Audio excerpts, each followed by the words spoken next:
Hello, everyone, and welcome to the sixth episode on this series on how to increase visibility to unleash your Microsoft 365 potential.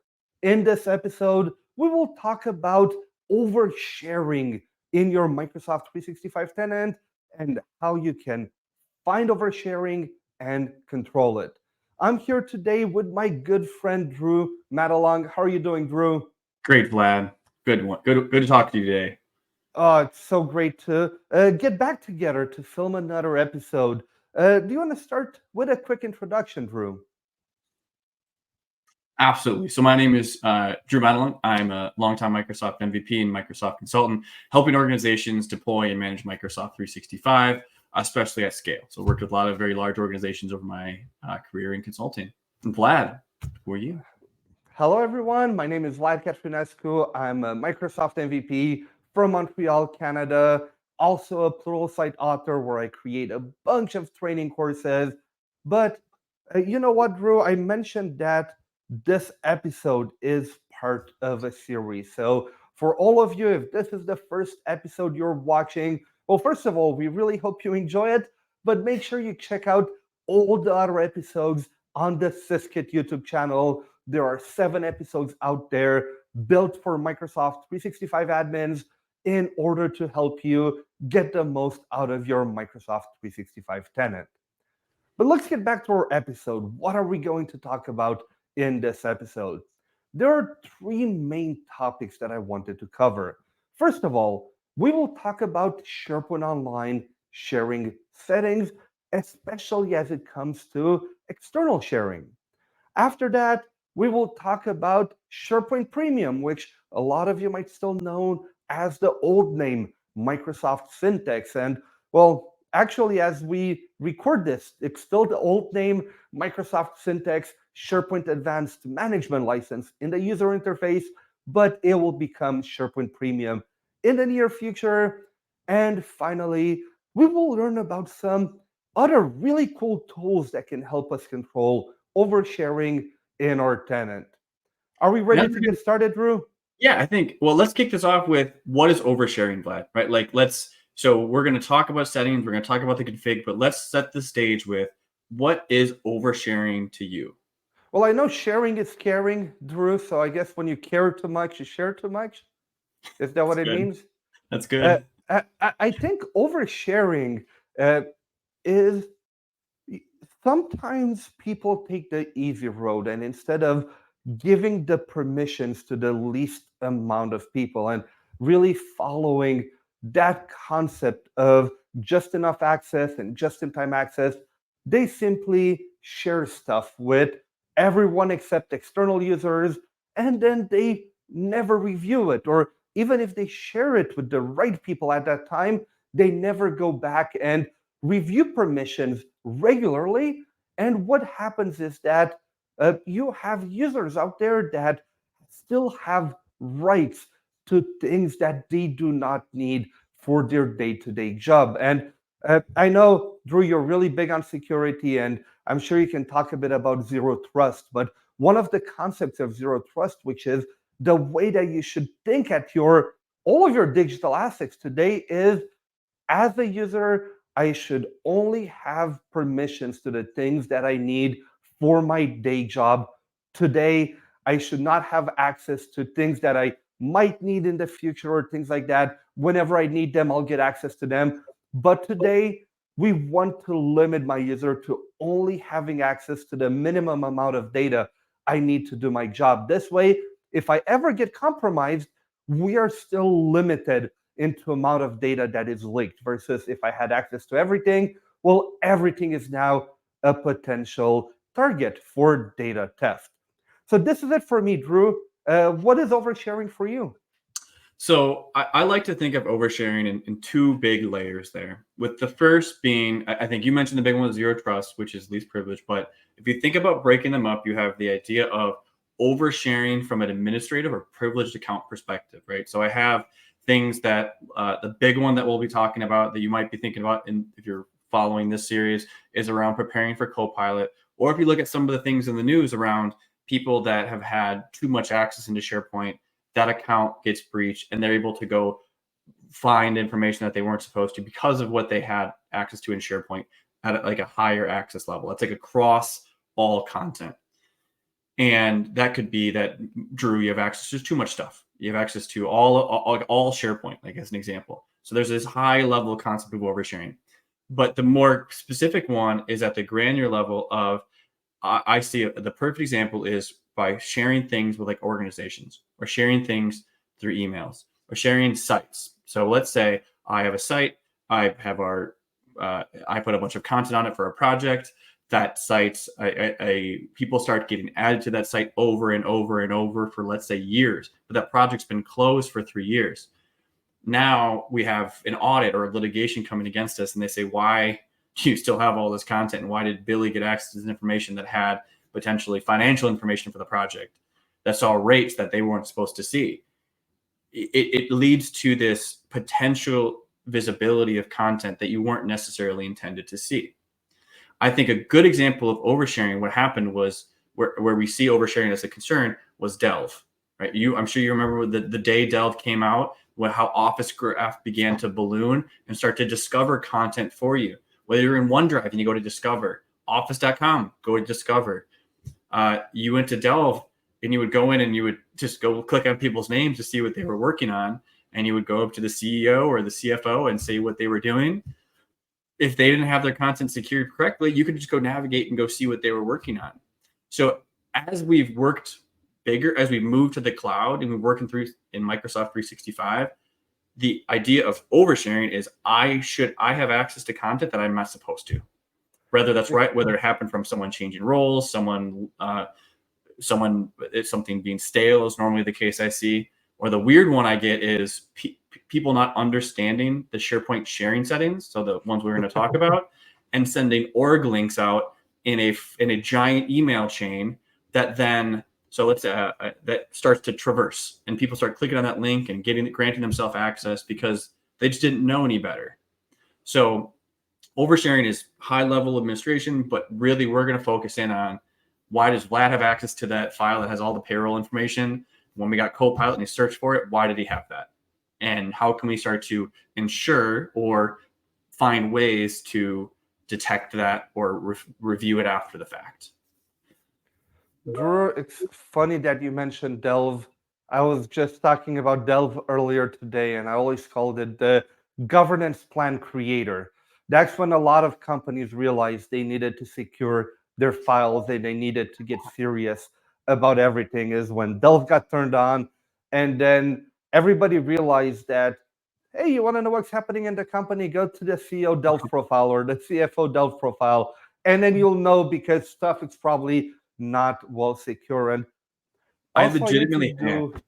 I had one client where I showed up and we started and we were rolling out 365, and this was a couple years, it was years ago now, but we turned on, and it wasn't Delve specifically, but someone had searched for payroll and found that content, and they wanted to turn off search. So we turned it on, and within 24 hours, they said, can you turn off search in Microsoft 365? I said, no, like you can't do that.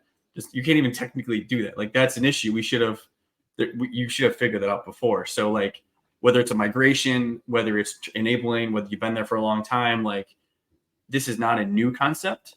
Delve has been around. I mean, now it's gone, dying, Yeah, going I away. was gonna say we have to say rip Delve at the end of 2024.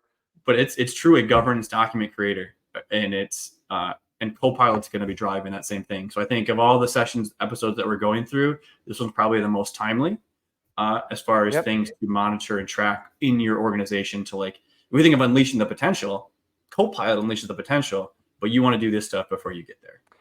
Copilot will be Delve times 100 in amplifying your productivity and also amplifying your security weaknesses. It will amplify everything, and you'll see it a lot faster with Copilot than with Delve. But anyway, we're changing subjects here a bit. Let's go back here to where did my slides go? There they are. And let's start by talking a bit about SharePoint Online sharing settings. Now, we will talk about both internal and external sharing, but first of all, I want to focus a bit on external sharing, because I know that as an admin, sharing stuff outside of the company is always a bit more scary than sharing stuff inside of the company, with good reason as well. But SharePoint and OneDrive, because when we talk about SharePoint, uh, OneDrive is a SharePoint site. We have almost exactly the same controls from a sharing point of view. They both allow you to share things so easily inside and outside your organization, from a complete site to a list or library to a folder or only a specific document. And sharing is done differently depending on what you want to share. And when we talk about external sharing, we have both authenticated users, so users that need to prove ownership in of an email in order to have access to the document, and we also have unauthenticated users, which is done via link, so you can have anonymous access to SharePoint Online. Where can we control those settings? We can either control them at the tenant level and have the exact same settings everywhere, or we can have different settings at the site level. But you know what? This is way more fun if we go and do it in the lab. So let me open up the SharePoint Online Admin Center here, zoom in a little bit, and let's go break some external sharing settings in my tenant. Now, let's first talk about uh, tenant level settings. So on the left side here, I'll go under the navigation. Under policies, I will go to sharing. Great, then I'll minimize the navigation just so we can have more space for the content. The first setting that I have is what can content be shared with anyone? So everybody that is authenticated as well as anonymous, only people that are authenticated, whether it's new guests that we invite directly from SharePoint or guests that already exist inside our Enter ID directory. And in our first episode, and I think even more than once, Drew covered what a guest looks like in Enter ID and showed us how the invite process looks and all of that. But if I want to, let's say that our organization is really mature. And whenever we want to invite a guest inside our tenant, we don't invite them directly from the end user application. We invite them through a custom process, because you can have that with Enter ID. I can say, you know what, in SharePoint, you can add guests, but only guests that already exist inside our Enter ID directory. This can be a great way to balance that, where, hey, you have a new guest you have to work with, you have to submit the guest through a system. It has to be approved by somebody. Then they get invited in the Enter ID directory. And after that, you can invite them to 5 different SharePoint sites. But there's still a way of balance of approval at that adding the guest level. Or you know what, you can say that only people in your organization. So no external sharing allowed. Now I know that as an admin, probably you think that having that least option there is the most secure one, right? Because we've kind of been conditioned, we've been trained in the past to say that no external access equals more security. But from a security point of view, and Microsoft has this thing called the Secure Score, which analyzes your environment and gives you a score based on your settings. If you turn off external sharing, you will actually lose points. Why is that? Because there is a business need by users to work with external entities, to share files and things like that. If you don't enable people to do it inside your enterprise tools, inside SharePoint, inside OneDrive, what are they going to do? They're going to go to their boss. They're going to say, hey, can I just expense $100 to buy a Dropbox plan for the year and just get my work done there? Or do you want me to wait 5 weeks for IT to create a custom something for me? The boss is probably going to say, just expense the $100 and get stuff done.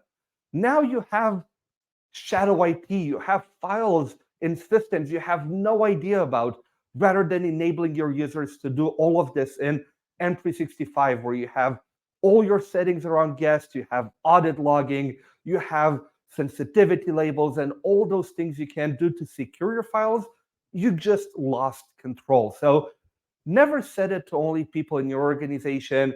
It's actually the least secure option in here, which again, it's a funny thing to say that enabling external access is more secure than not doing it, but you'll even lose points in the Microsoft Secure Score.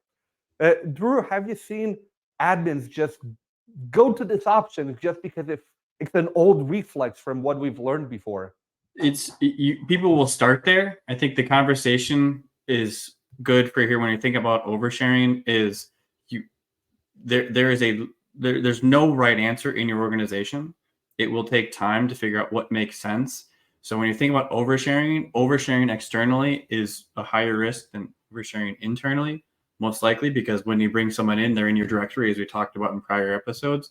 So admins will start here, but make sure you have a plan of how you figure out how to move it up. And we'll talk more about the specific scenario. We're about to jump into the specific ones, but it's unique per organization, and that's on. What we'll keep sharing with you is ideas around it, but it's up to you to kind of take some of those and own the delivery of those. One thing I want to highlight here is when we're thinking about oversharing, we're talking external. There is no way to stop internal sharing, right? So the idea of there's like truly the concept of internal sharing. Like I can't turn off sharing in OneDrive. Theoretically, I just can't. Like that would just break the whole idea of using this platform. So when you're thinking about oversharing, there is make sure you understand the difference between internal sharing, where we're really adding people to organizations or adding people into teams and groups and sharing files internally. There are we'll talk more about those controls, but here, this is only for the external file sharing where we're managing that in the external party brought in, and then ensuring that we're not oversharing that content. So like not every site has to be externally shared. Some can, some not, but don't just jump to the bottom. Like figure out which ones you need to move up to make existing or new guests there. Awesome stuff, Drew. And we will talk about some stuff for internal, Drew. We'll talk about maybe we'll talk about restricted access control a bit later in this video, which can help us with internal stuff as well. But let's keep that when we talk about SharePoint Premium. But you're right, everything here, you see the lowest option that I can go is only people in my organization. Something else that I wanted to show you, you see, the OneDrive one, I can move it as I want, but if I try to take the SharePoint one lower, the OneDrive follows. The thing is, OneDrive cannot be more permissive than SharePoint Online in terms of sharing settings at the tenant level. So I can say, you know what, SharePoint can have anyone links, but not OneDrive. I can do that, but I cannot do it the other way around. So OneDrive cannot be more permissive than SharePoint. Great. We'll leave it as anyone for now, and then we'll look at all the other options we have. Great. First option I have is for my authenticated users, do I want to have an allow list of domains? This is a feature that I love. This way I can say, you know what? You can add people from external organizations that you work with. However, every time we work with a new organization, before you can share with them, you have to go through a process. That process can be, hey, make sure we have a mutual NDA, make sure we have stuff in the back. So there can be a legal process in the back. And at the end of that legal process, their domain gets added to the allow list here. So now we say, hey, we have all the paperwork in place. You're free to collaborate with people from this domain. I've seen a lot of customers use allow lists. This way, people can invite anyone from the companies they work with, but cannot just invite somebody from a random company or from a Hotmail, Gmail, Yahoo, or who knows, maybe AOL account in here. You also have the option to block specific domains. So basically, let's say that you work for company A and company B is your biggest competitor. You tell everybody, hey, you can share with anyone in the world except companyb.com here. you do have that option. But to be honest, I've seen a lot more organizations work with allow lists more than block lists. So that's my first external sharing setting that I can have. Then I have one that I feel not enough companies use. Allow only users in specific security groups to share externally. What this allows me to do is imagine that I join a company. I get into SharePoint. The tenant allows me to share anonymous. That's what the tenant settings are. However, we have a requirement at this company that in order to share with authenticated users, you need to pass the security and compliance level 1 training. In order to share anonymous, you need to pass security and compliance level 2 training. Once you pass those trainings, you get inside a security group. So for example, here I have, like, say, group creators. Here, just imagine it's level 1 training. I can say everybody that's in this group can share with authenticated users only, and everybody that's in the HR bot testers group can share with anyone. Those can be any security group you want. It can be based on training level, it can be based on department, based on anything you want, but you can enable it at the tenant level, but have things such as training, things such as location. Maybe only full-time staff is allowed to share anonymously and not part-time staff. You truly have a lot of flexibility in how you configure it. And I find that not enough companies are taking advantage of this feature, especially when it comes to training users before they're able to share externally. Great. Then I have a guest must sign in using the same account to which sharing invitations are sent. I usually like to leave this on. This way, let's say that Drew made the bad decision to work for a company that doesn't have Microsoft 365. Poor Drew has to work on Google Docs and other tools like this all day long. And um, I invite Drew to work on a document in my awesome company that's on Microsoft 365. And what does Drew say? Drew says, hey, I need to create a Microsoft account. You know what? Even if I got invited to Drew at boringcompany.com, I have a Microsoft account that I used to play Xbox on. Let me just log in with that Microsoft account, even if it doesn't have the same email. What can happen then is that even if Drew leaves boringcompany.com, that account is linked to now his personal Microsoft account. So Drew could keep having access to my documents, even if Drew left that boring company. But by default, it's on that guest must sign in using the same account, in this case, Drew's company account, that the invitations are sent. So I like to leave this on. Do I want to allow guests to share items they don't own? Yes or no? Uh, Now, let's talk about oversharing and keeping access for too long. I love those ones. Guest access to a site or OneDrive will expire automatically after this many days. So I add Drew to be a member of my SharePoint site. By default, in 60 days, the access to that site will expire.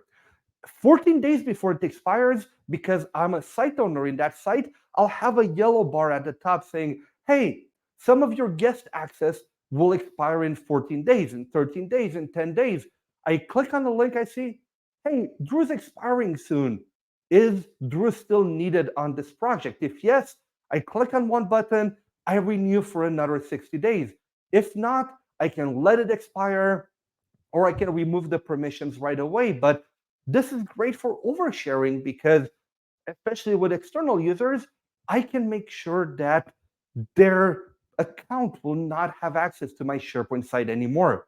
Of course, you'll need to take care of some of those inactive guest account or orphan guest accounts that we've talked about in a previous episode.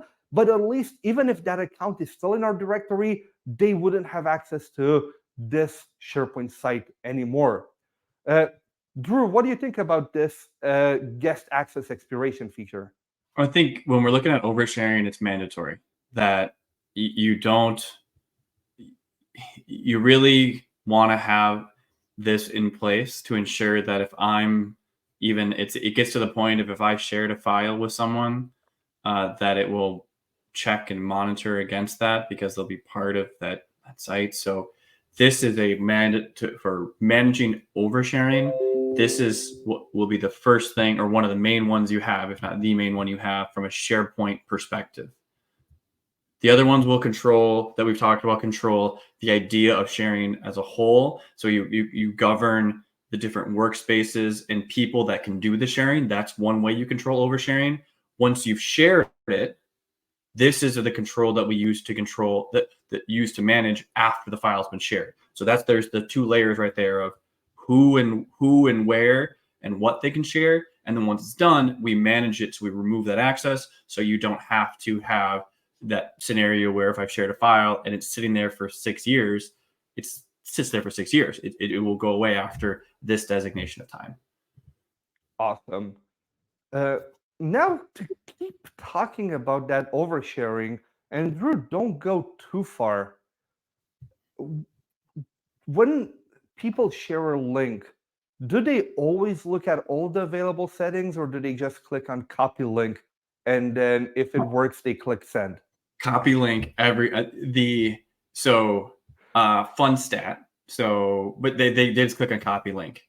So in the sharing modal, the dialogue that you get when you share, that dialogue to let you know about the scale is hit over 1 billion times a month. Wow. So that's the amount of sharing that's actually occurring, and that's from early 2024 here of 1 billion times a month. So if you think of that, how many times people might actually change? So what we're going to move into is no, Vlad, they don't. So there are options. So let's say you click that. What are the things you can change those scenarios right by default if someone's making those changes? We want the original settings. So if somebody just clicks copy link, they don't look at anything and send, we want it to be as restrictive as possible. A lot of companies by default, so I have two choices.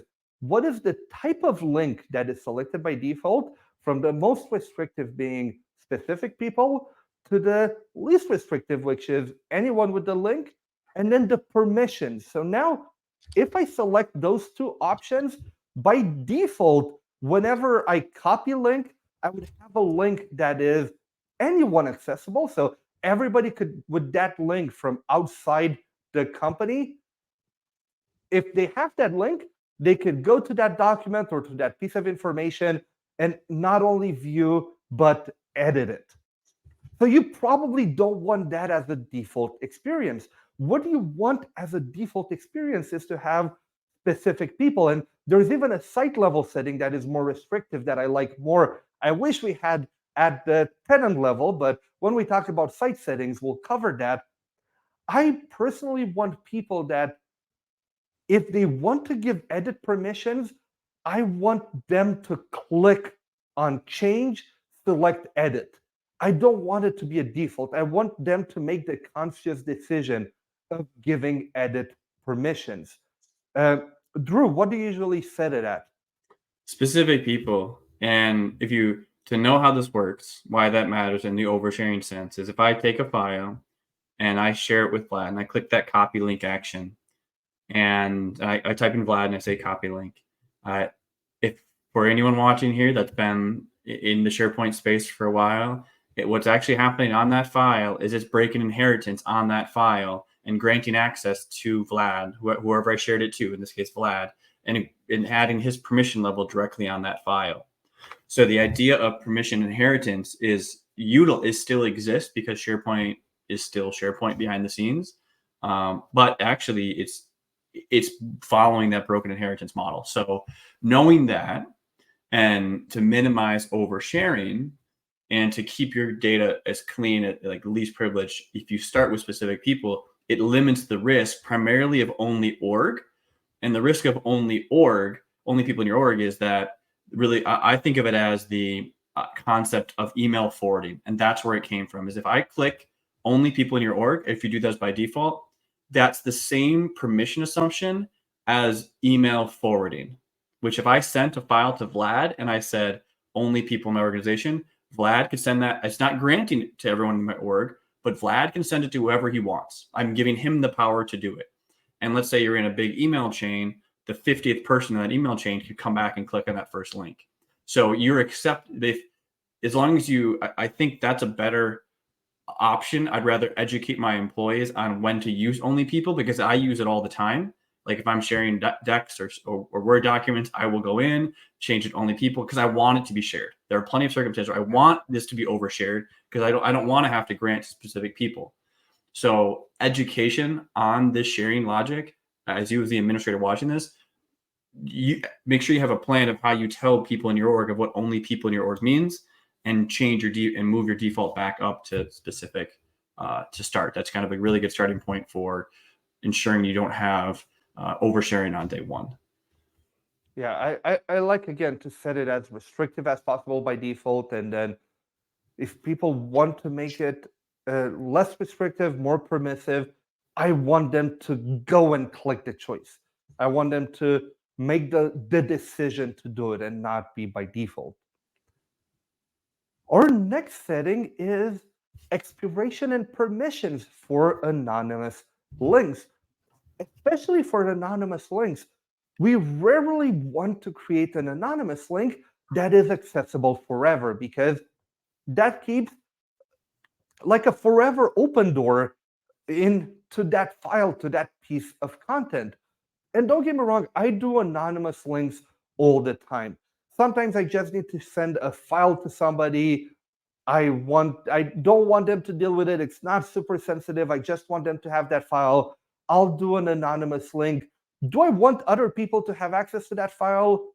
Probably not. But if ever they do, it won't be the end of the world. But still, I want to make sure that they go download it, and then that link expires. And I do this for conferences all the time, where I share the slides after my session. It's a link to OneDrive or SharePoint. I want the people in my session to go and download those slides, but also I don't want them to forward them to other people after that were not in my session. So I can set it to, you know what, links of type anonymous automatically expire within 5 days. So they'll work for 5 days. After that, that link will not exist anymore. I can also decide anonymous links. Do I want to allow people to view and edit in anonymous, or only view? As a company policy, I can say that, you know what, we enable anonymous sharing in our organization, but only for viewing documents. So think you have a marketing asset site, you need to share things to different vendors, things like that, things that are probably already on your public website. It's just marketing assets. You want those vendors to quickly be able to download them, but you don't want them to be able to edit. As soon as somebody needs to edit, we will say that part of our policy, if you want them to edit content, we want them to be authenticated so we can have audit logging, we can have all those permissions around it. So what I like to do is, for anyone links, is I would like to have view only for files and view only for folders. Now, just some things to be aware about. If ever you set the folders to view only, you will break the OneDrive file request. So that will not work if you set folders to view only, because, well, then Anonymous cannot upload in folders anymore. So that functionality will stop working, as the FYI, if you set it in this way. Those are the top settings for external sharing. And don't forget to click save at the end. Sometimes I get here, I think it saves automatically like other interfaces in Microsoft 365, but you do have a save button at the end that you can save all of those settings. Drew, anything else on this page that we need to cover before we go to the site level settings? Let's go to the site. Okay, now I have my tenant level settings. Remember, I can be more permissive at a tenant level and then be more restrictive for specific sites. So if I go to my active sites here, and then I have a site here, look at the beautiful name of it, Drew, another beautiful communication site, because every SharePoint site is beautiful.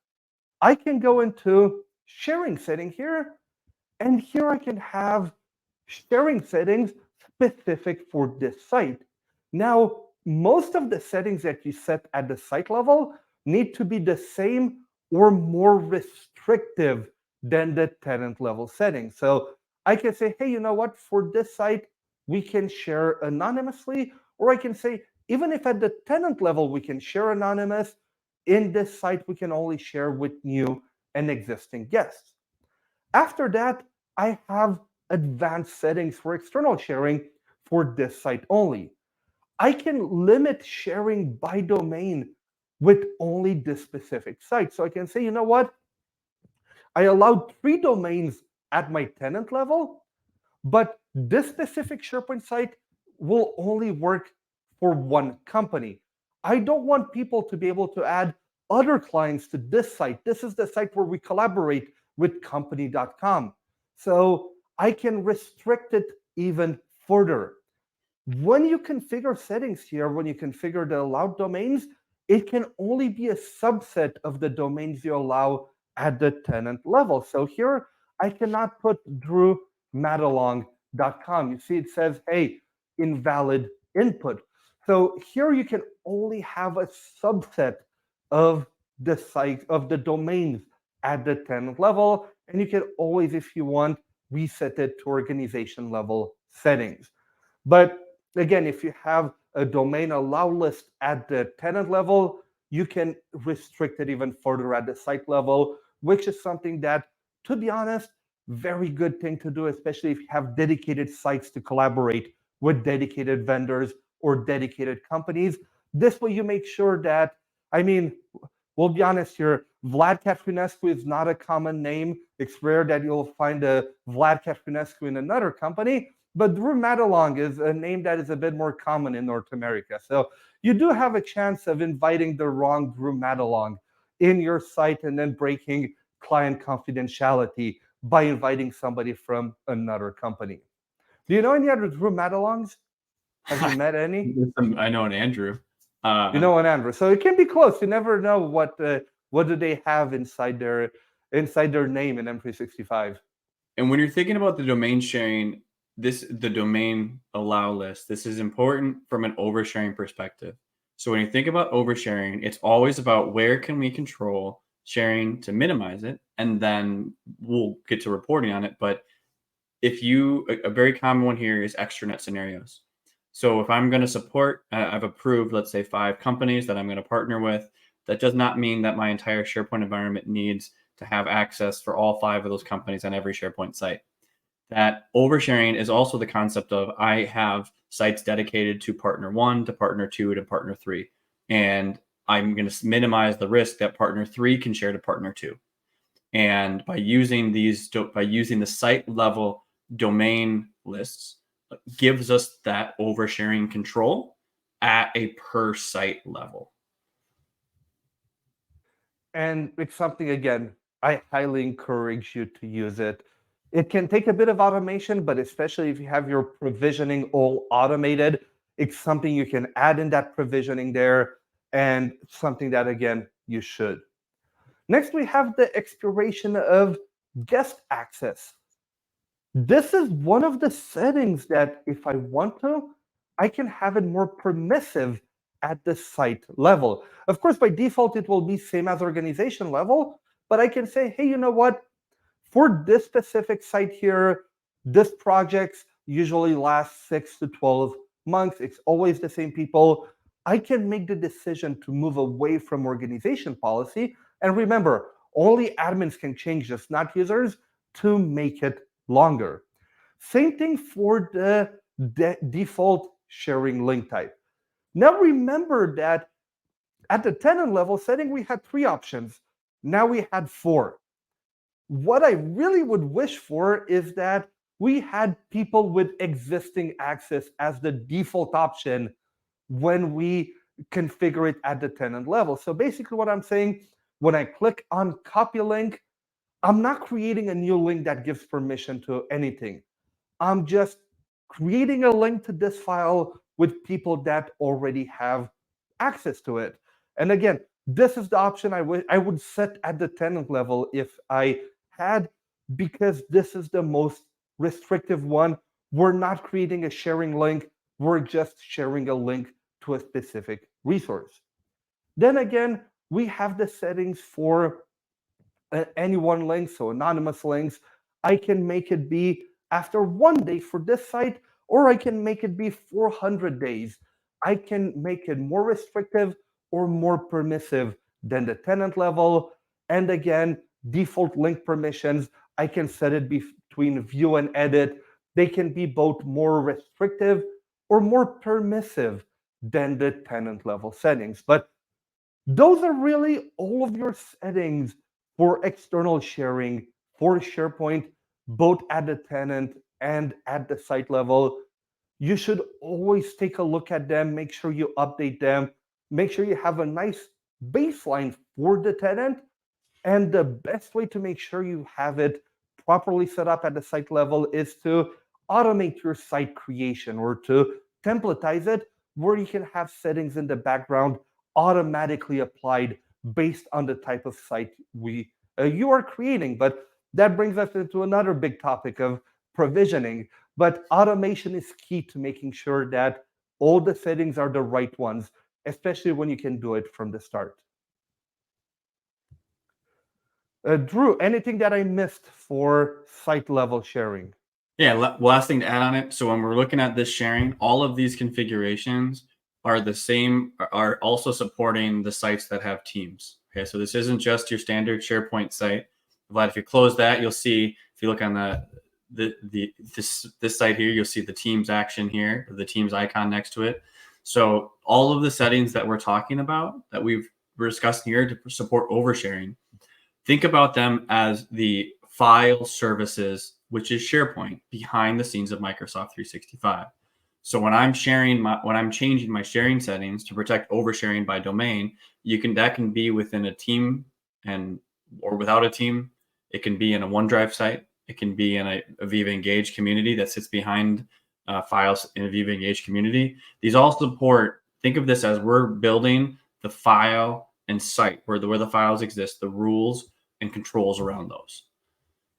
Yep. So you can apply them, like you said. I showed it here with the bot builders, which has the team icon. You have the same settings. And by the way, you can even change them for individual OneDrive sites if you want to, but you cannot do that from the UI. That is a PowerShell only thing. But if you want to, you could even change it for specific OneDrive for Business sites. So you can, hey, go to Enter ID, get me all the users in the research and in the R&D department, and block external sharing for them. As an example, you could do a script that does that, but it would be PowerShell and not in the user interface. Okay, now let's move on a bit to our next topic. Now we learned how to do external sharing. What about internal sharing? How can we protect from that? How can we even uh, find that content if it exists? One of the tools we have is the data access governance reports, which are part of SharePoint. Well, right now it's the Microsoft Syntex SharePoint Advanced Management License, or SAM, but it will be renamed to SharePoint Premium. So there are chances that you might not actually see this inside your tenant. But the way that it works is on the left side here, you go under reports and then you have data access governance. One of the reports you have are sharing links. You go to view reports, and then you have 3 reports that you can run: the anyone links, the people in your organization links, and then the specific people links shared externally. Now they're not live. So if once you have the license, you have to select them and then run them. And it can take anywhere between a few minutes to a couple hours for them to run. But after they run, you can click on one of them and then you can see, hey, you know what? In this site here, getting started with Power Automate, I have the URL of the site. I have 3 links of type anyone, in this case, that got created. I can see the site sensitivity if ever you use sensitivity labels. I can see do I have external sharing on or not.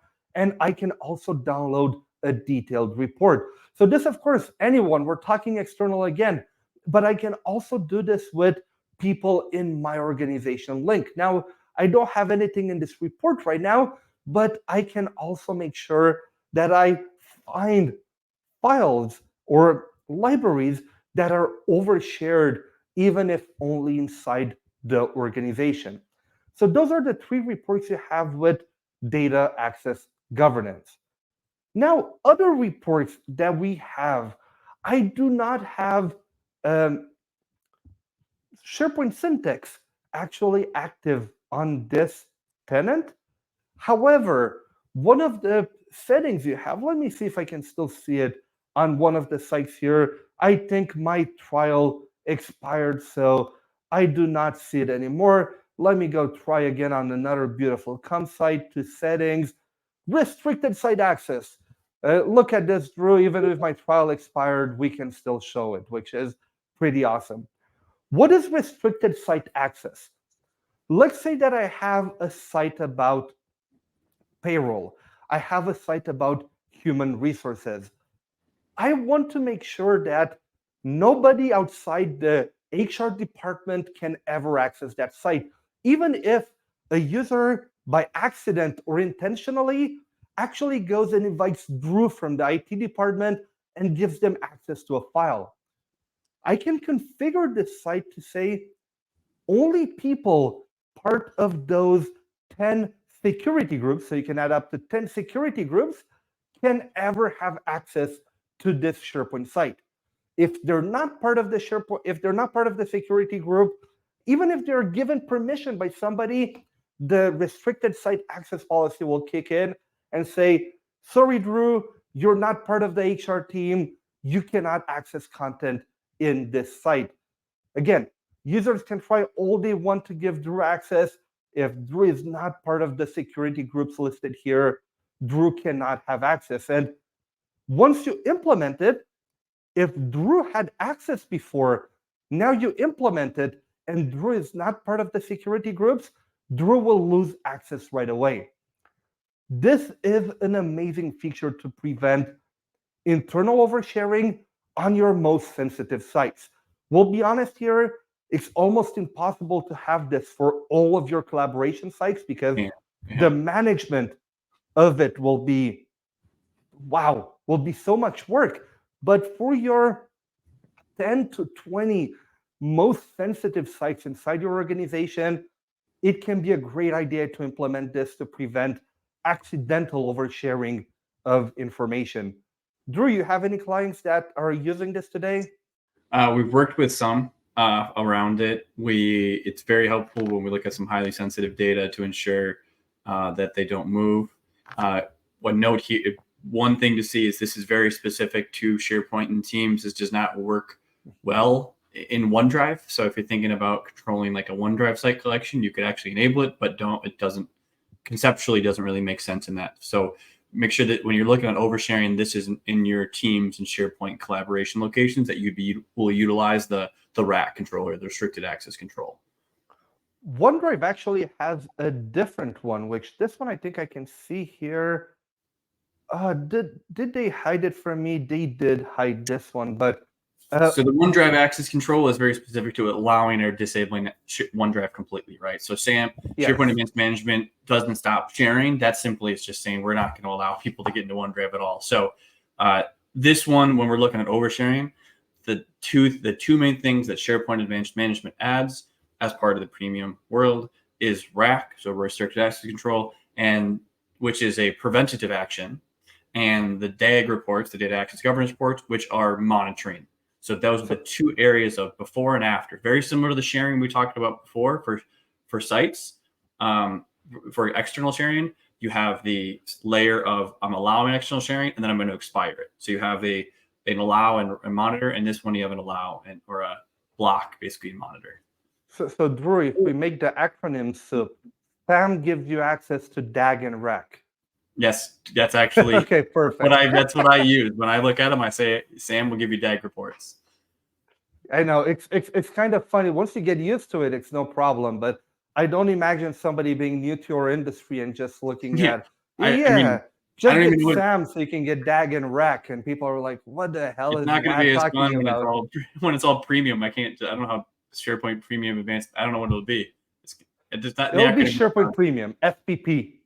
But it's gonna, yeah. We'll see what it actually ends up being fully. It'll be interesting as it'll rename again in, I don't know, 2 years. So Yeah, well, Microsoft loves rebranding stuff. Okay, so we learned about the stuff in SharePoint Premium or SAM license for now. A few other tools that I want to talk about. First of all, access reviews. We've already talked about access reviews when it comes to guest users, but you can use access reviews for internal users as well. So you can have a access review on all the internal and external users part of a group and make sure that they still need access to that group. Of course, it has some limitations that it only works for group-based SharePoint sites and not standalone SharePoint sites, but still, if you have it, this does require Entra ID P2, but if you have it, you absolutely must use access reviews. One of the best things to use to make sure that you avoid oversharing. And of course, we have PowerShell that the APIs are there. You can always create your own PowerShell scripts to find out who has access to what, find out links and things like that. The APIs are there, but it can take quite a bit of time to figure out all the reports you might want. One of the latest options we have, which is a bit complicated but very powerful, is the Microsoft Graph Data Connect. Drew, do you want to tell us a bit what is the Microsoft Graph Data Connect? I know you've been working with it a bit recently. So Graph Data Connect gives us the ability to manipulate or utilize and report on Microsoft 365 data at scale. So today you can work with and view audit data very frequently, right? Like let's say I want to see when Vlad shares a file, Vlad shares a site that's recorded in the audit log. We can always build reports against that. But in larger organizations, that can be a lot of compute. That can be a lot of processing power to go pull that information consistently and then write your own reports against it. The Microsoft Graph Data Connect solution allows basically gives the solution for moving that data in which Microsoft will help position that data in a way that you can consume it. So it stages it. It gives you a way that you're not constantly hitting the Graph APIs to get that audit information for sharing or for sites. It provides data sets that you then can consume and either write your own reports against or use some of the built-in ones. So I know, Vlad, we have an oversharing report that's available. If you go through the installation of Graph Data Connect, where you're actually going to be connecting an Azure pipeline and you're basically building this data out in Azure, you're going to say, I want to query Microsoft 365 data from a predetermined data set. So there's a SharePoint sharing data set. That data set has all the information about your tenant that's been shared, that has sharing activity that's occurring. So then what you can do is take this as a pre-built report for external sharing to show you what is actually happening in my organization at scale. So we have the DAG reports. I think of this as like DAG reports, but bigger, right? DAG reports you run, you get a big flat file of data basically that you need to run your own work against. This takes that to the next level where we can use that to come up with our own findings. So from an oversharing perspective, it gives us data. You still need to do something with this data. That is still up to you, right? You have to come in and say, cool, I see all these things that are shared externally.